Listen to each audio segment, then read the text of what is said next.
Determination. In 1883, a creative engineer named John Roebling was inspired by an idea to build a spectacular bridge connecting New York with the Long Island. However, bridge building experts throughout the world thought that this was an impossible feat and told Roebling to forget the idea. It just could not be done. It was not practical. It had never been done before. Roebling could not ignore the vision he had in his mind of this bridge. He thought about it all the time and he knew deep in his heart that it could be done. He just had to share the dream with someone else. After much discussion and persuasion, he managed to convince his son Washington, an up-and-coming engineer, that the bridge in fact could be built. Working together for the first time, the father and son developed concepts of how it could be accomplished and how the obstacles could be overcome. With great excitement and inspiration, and the headiness of a wild challenge before them, they hired their crew and began to build their dream bridge. The project started well, but when it was only a few months underway, a tragic accident on the site took the life of John Roebling. Washington was injured and left with a certain amount of brain damage, which resulted in him not being able to walk or talk or even move. We told them so. Crazy men and their crazy dreams.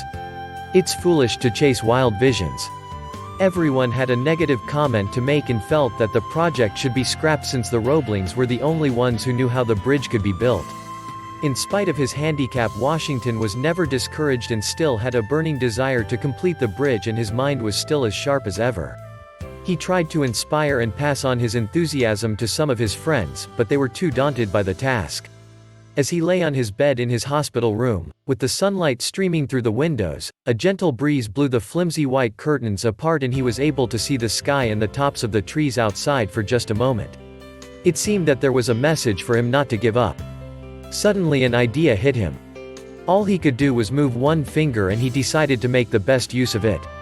By moving this, he slowly developed a code of communication with his wife. He touched his wife's arm with that finger, indicating to her that he wanted her to call the engineers again. Then he used the same method of tapping her arm to tell the engineers what to do. It seemed foolish, but the project was underway again. For 13 years Washington tapped out his instructions with his finger on his wife's arm, until the bridge was finally completed. Today the spectacular Brooklyn Bridge stands in all its glory as a tribute to the triumph of one man's indomitable spirit and his determination not to be defeated by circumstances. It is also a tribute to the engineers and their teamwork, and to their faith in a man who was considered mad by half the world. It stands too as a tangible monument to the love and devotion of his wife, who for 13 long years patiently decoded the messages of her husband and told the engineers what to do. Perhaps this is one of the best examples of a never say die attitude that overcomes a terrible physical handicap and achieves an impossible goal. Often when we face obstacles in our day-to-day life, our hurdles seem very small in comparison to what many others have to face. The Brooklyn Bridge shows us that dreams that seem impossible can be realized with determination and persistence, no matter what the odds are.